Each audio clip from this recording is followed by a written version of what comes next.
head spordi- ja tennisesõbrad, ajakirja tennis aastalõpu intervjuu Kaia Kanepiga.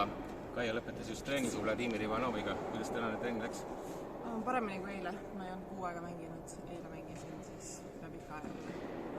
No nii, sa ütlesid, et pole ka ammu intervjuusid andnud, et näis, kuidas see välja tuleb.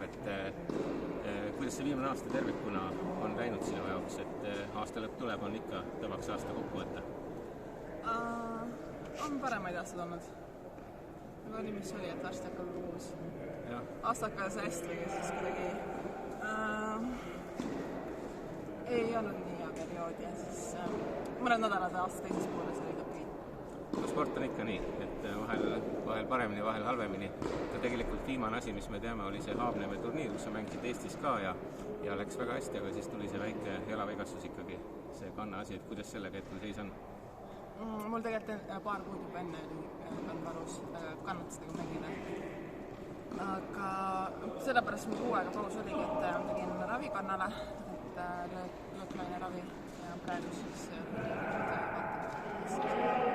hetkel on nagu okei? Praegu on olnud okei. No nii, praegu harjutad siin Eestis, oled teinud Voovaga trenni ja muidu ka siis kodus Haapsalus üldfüüsilist?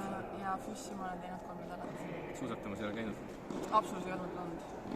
No näed siis. Et ei käinud suusatamas. No jõuab veel, aga eelkõige siis peale jõule lähed maakera teisele poolele ja hakkad valmistama Austraalia Openiks. Ilmselt jah. Kuidas sina, Aneti, sellist suurt läbimurret kommenteerid? Sa oled ju selles tenniselus pikalt olnud ja teda ka näinud ja kuidas see nüüd siis äkki tuli niimoodi? Ta on kogu aeg hästi mänginud minu arust, nii palju kui ma tema vastu olen mänginud ja trennis olen mänginud, siis ilmselt oli hea küsimus. Millal see juhtub, jah? Mina olen ka seda pidevalt öelnud, et nii Kaia Kanepi kui Anett Kontaveit võivad väga kõrgele jõuda ja väga ägeda turniiri võita kunagi, nii et selles suhtes on kõik nagu jõus, aga oma karjääri seisukohalt oled sa mõelnud ka, et kaua sa veel mängida kavatsed või kui pikki plaane sa üldse praegu ette teed? Praegu on planeerin Austraaliasse minna ja edasi ma ei tea. Järgnevaid turniire siis juba sõltuvad sellest? Jah. Kuidas sa ennast nagu selles tipptennise seltskonnas praegu ise tunned? Tegelikult ju võiksid see taseme poolest samamoodi, kõik need viimased mängud, mis nendel turniiridel olid, näitasid, et tegelikult kõik samamoodi iga ühega mängida heal päeval võita.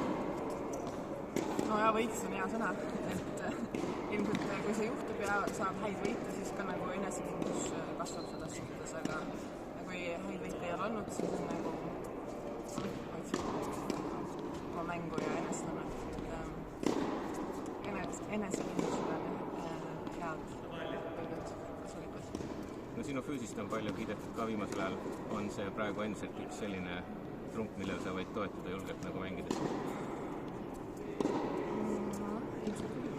Endale mängid Australian Openil ka Eesti firma iCourt tenniseriietuses. Kuidas see koostöö teoks sai? Meil ei ole tegelikult lepingut selles suhtes, et ma mängin nende riietega, sest mulle meeldib, et Eestis on firma. Kes tenniseriidet toodab, eks? Ja ilusad riided ka? Jaa, absoluutselt. No loodame, et need turniirid läheb hästi, aga lõpetuseks ikka sellised väiksed jõulusoovid ka, et mida sina sooviksid Eestimaa rahvale ja spordi- ja tennisehuvilistele, et ühest küljest oli meil ju tore tennisaasta, ilus talv on ka väljas, samas on see koroona ka meid ikkagi pitsitanud, mis see selline kõige tähtsam soov uueks aastaks võiks olla? Et tervis on kõige tähtsam ja mõõdukas trenni